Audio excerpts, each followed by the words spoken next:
You wake up. Grab your phone. Reply to messages. Have coffee. Go to work. Meet deadlines. Attend meetings. Come home. Eat dinner. Watch something. Sleep. And the next day. You do it all again. You're functioning. But are you actually living? That's a rare question. Because no one asks it. Not even you. In today's world, the most common compliment is, "You're handling it well. How do you manage everything? You're so productive." But there's a cruel difference between functioning and living. Functioning means completing tasks. It's maintaining appearances. It's proving you can endure. Living means feeling. It's desiring. It's connecting. It's having moments that don't fit in a calendar. And so many people are functioning perfectly, while dying inside. Have you ever felt this?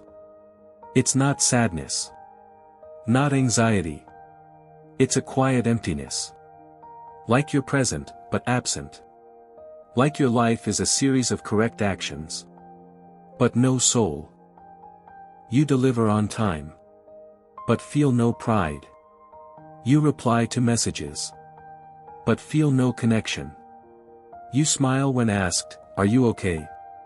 But the real answer is, "I don't know." This state has a name.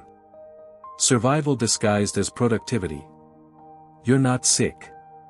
You're just exhausted from pretending you're fine. Look. The human body was made to feel. To love. To create. To move with purpose.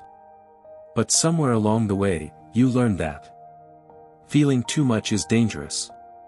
Resting is laziness. Wanting is selfish. Stopping is failing. So you built a survival system. I'll keep going. I'll stay busy. I'll avoid the silence. And it worked. For a while. But now you realize. It's not you who's living anymore. It's the system. And it only knows one loop. Wake up, function, sleep, repeat. The worst part? You didn't notice when you stopped living. It was slow. Silent. Disguised as responsibility. You deliver on time. But feel no pride. You reply to messages. But feel no connection. You smile when asked, "Are you okay?" But the real answer is, "I don't know." This state has a name. Survival disguised as productivity. You're not sick. You're just exhausted from pretending you're fine. Look. The human body was made to feel. To love. To create. To move with purpose. But somewhere along the way, you learned that feeling too much is dangerous. Resting is laziness. Wanting is selfish. Stopping is failing. So you built a survival system. I'll keep going. I'll stay busy. I'll avoid the silence. And it worked. For a while. But now you realize. It's not you who's living anymore. It's the system. And it only knows one loop. Wake up, function, sleep, repeat. The worst part? You didn't notice when you stopped living. It was slow. Silent. Disguised as responsibility. It started with small choices. Ignoring emotional hunger. Delaying rest. Silencing exhaustion. Denying desire. And turned into a pattern. Just later. After the project. After the promotion. When things get better. But things never get good enough. Because relief is always in the future. And life happens in the present. Now, let's look at the signs. Because your soul has never stopped asking for help. It just changed how it screams. It doesn't say, "Help me." It whispers through symptoms. 1. You feel constant fatigue, even after rest. You sleep 8 hours, but wake up like you haven't. It's not physical. It's emotional. It's soul exhaustion. 2. Everything feels gray. You see colors, but don't feel them. You laugh, but aren't joyful. You eat, but don't taste. It's like life is on autopilot. 3. You avoid quiet moments. Silence scares you. Because in silence, the questions come. Is this all there is? Do I even want this? Why do I feel so empty? So you fill it with noise, music, social media, extra work. 4. You don't miss yourself. It's been so long since you lived for you, for desire, for joy, that you forgot who you were before it all. And you don't miss that person. 5. You move, but don't grow. You change jobs, cities, relationships, but still feel the same void. Because the problem isn't out there. It's in your relationship with yourself. Listen. You're not wrong. You're disconnected. And this disconnection doesn't happen by accident. It's trained. Since childhood, you heard. Behave.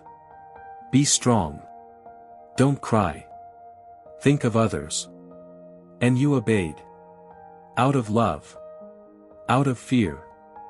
Out of necessity. But over time, you traded heart for function. Emotion for efficiency. Desire for duty. And now, the system works so well. You forgot you could live. Here's a powerful truth. You don't need to start living again. You just need to stop surviving. Because living isn't a destination. It's a state. And it begins with a pause. With a, I stopped. With a, I can't do this anymore. Not as defeat. But as courage. So, what can you do? First, recognize the disguise. Admit it. I'm functioning, but I'm not living. I'm keeping up appearances. My soul is asking for help. Not to blame yourself. But to free yourself. Because as long as you think you're fine, nothing changes. But the moment you say, this isn't life, the door opens. Second, create spaces of presence. You don't need to quit everything. But you need small moments where you just are. Examples. Spend 5 minutes without your phone when you wake up. Eat lunch without a screen. Walk slowly, with no destination. Write one sentence, today, I felt X. Small acts of rebellion against the machine. Third, listen to what your body says. The body doesn't lie. It feels what the mind denies.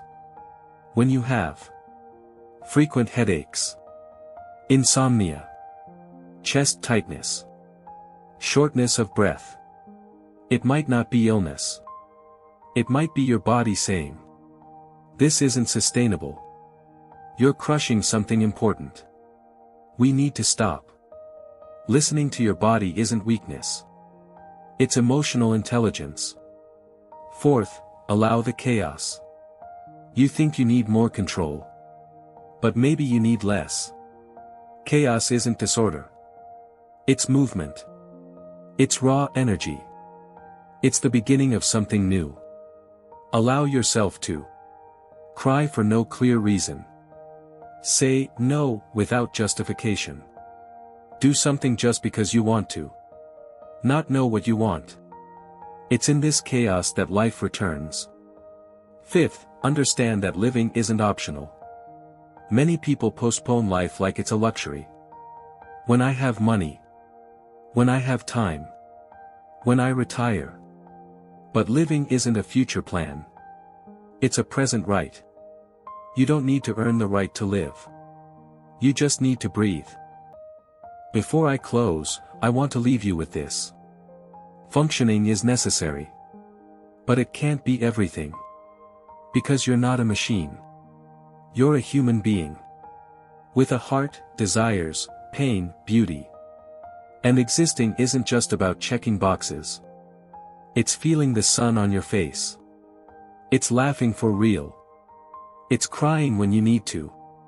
It's saying, I want, without guilt. If you've made it this far, maybe it's because something inside already knows.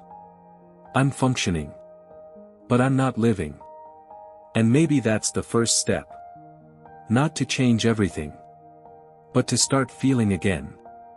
Because living doesn't require perfection. It requires courage. The courage to stop. To look. To ask. And me? And my life? And what I truly feel? And then, maybe, you'll start living again.